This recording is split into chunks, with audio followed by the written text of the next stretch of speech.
Tiwala pa rin si LeBron sa kakayahan ni Cam Reddish binawi sa Phoenix Suns ang game-winning trisana laban sa Miami Heat. Pinaulan na ng 3 ang Phoenix Suns. Pero bago yan, LA Clippers 0-3 na matapos kunin si James Harden.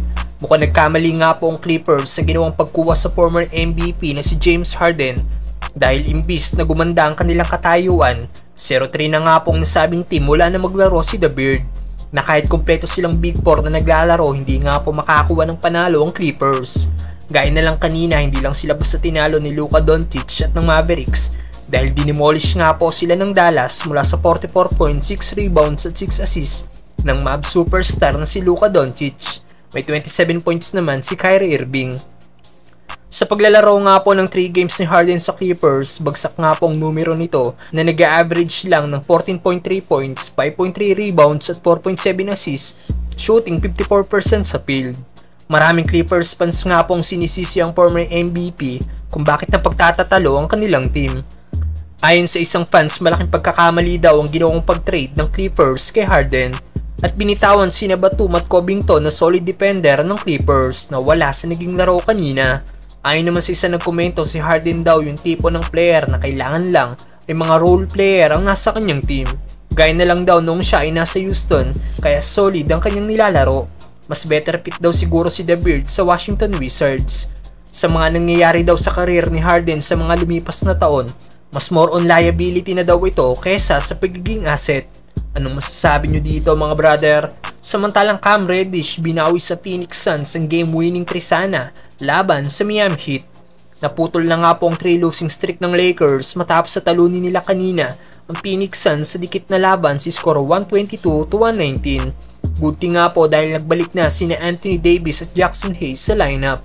Decent game para kay Davis na gumawa ng double-double 18 points at 11 rebounds. At ang naging leading scorer nga po para sa Lakers ay si LeBron James na gumawa ng 32 points, 11 rebounds at 6 assists. Ibang starting lineup nga pong ginamit ni Coach Darvingham kanina dahil ibinalik nito si Austin Reeves bilang off the bench at ginawang starting SG ng team si Cam Reddish na solid na naging laro kanina na nagtala ng 17 points, 3 rebounds at may kasama pang 3 steals.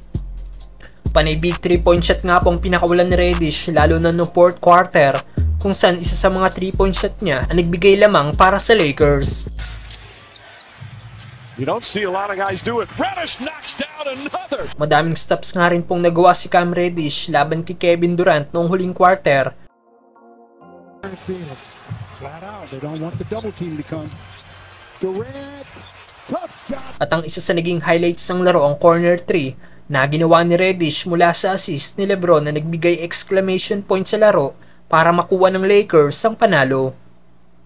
Kaya naman after ng game, nagbigay mensahe nga po si LeBron sa mga hater ng Lakers at sinabing para sa mga nagsasabing dapat itiniran niya na lang daw ang last shot kontra sa Miami Heat imbis na ipinasa kay Reddish, well ginawa niya ulit daw ang play na yun kanina dahil sa nagtitiwala siya sa kakayahan ng kanyang mga teammates at alam niya daw na tama ang mga play na ginagawa niya palagi, kaya game ball na daw para kay Cam Reddish. Basketball savants that don't know nothing about basketball and telling me I should have shot that shot at Miami instead of passing to Cam Reddish.